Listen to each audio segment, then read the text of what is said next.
Olá! Hoje a gente vai mergulhar de cabeça num dos contos mais marcantes da literatura angolana. É uma história bem curta, mas olha, com uma força gigantesca. Escrito pelo grande Manuel Rui.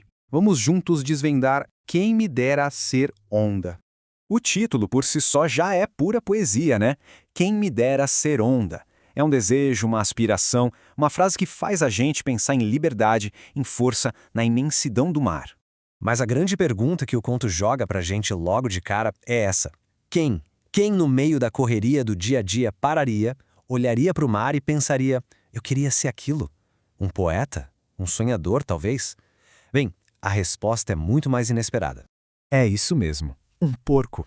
O nosso narrador, a voz que tem esse desejo tão profundo de transformação, é um porco. E é exatamente aqui que a genialidade de Manuel Rui começa a aparecer. Ok, para a gente entender esse desejo tão peculiar, vamos ter que entrar na perspectiva do porco.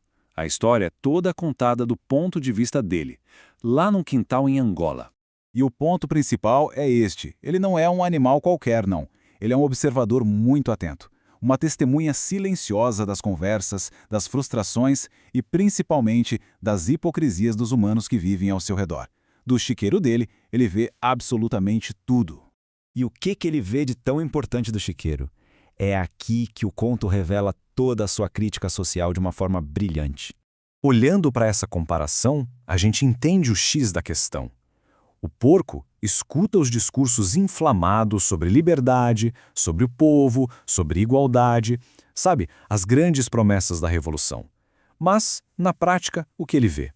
Ele vê os donos da casa, a nova elite, jogando para ele os restos dos banquetes. Ele ouve palavras vazias enquanto eles chegam nos seus carros de luxo, nos seus Mercedes. E essa é a grande ironia da história. O animal preso no seu chiqueiro acaba tendo uma visão muito mais clara da realidade do que os próprios homens. Ele passa a simbolizar o povo comum, aquele que foi deixado de lado e que percebe perfeitamente a distância enorme entre o que se fala e o que se faz. Vendo essa realidade toda, não é de se espantar que o nosso narrador queira escapar, né? E a sua válvula de escape é a onda.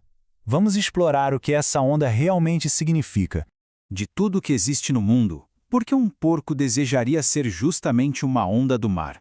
O que tem de tão especial nela? A onda, no conto, é muito mais do que só a água se movendo. Ela é um símbolo poderosíssimo. É a personificação da liberdade total. Uma força da natureza que não para, que avança e que tem o poder de limpar tudo, de purificar a praia da sujeira que fica para trás. E estas são as qualidades que o porco tanto admira. A onda é livre, não está presa num chiqueiro. Ela é pura, diferente da corrupção que ele vê todo dia. É forte, é constante e talvez o mais importante, ela apaga o que está na areia. Ela oferece a chance de um recomeço, de limpar o passado.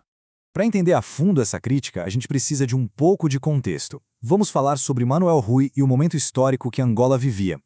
Manuel Rui não é um escritor qualquer. Ele é uma figura central na literatura angolana, muito conhecido pela sua escrita irônica, crítica e sempre muito ligada à realidade social e política do país dele. E essa cronologia aqui explica tudo. Angola fica independente em 1975, um momento de muita festa, muita esperança, só que os anos seguintes são marcados por uma desilusão cada vez maior, conforme uma nova elite vai tomando o poder. E o conto é publicado em 1980, bem no auge desse sentimento. Então, o ponto central é esse. A história é uma sátira afiadíssima. É uma crítica direta a essa nova elite que, depois de lutar pela liberdade, começou a ter os mesmos hábitos de luxo dos antigos colonizadores, esquecendo completamente os ideais que eles defendiam. Certo.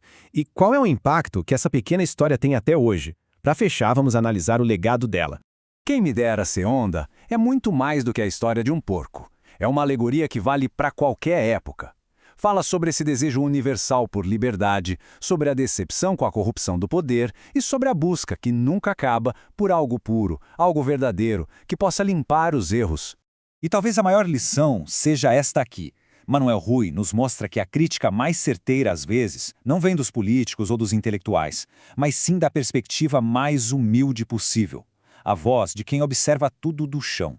E isso deixa uma pulga atrás da orelha, né? Se um porco em 1980 conseguia ver a verdade de uma nação inteira, quais são as vozes, hoje em dia, que parecem insignificantes, mas que estão nos contando as verdades que a gente prefere não ouvir? Fica aí a reflexão.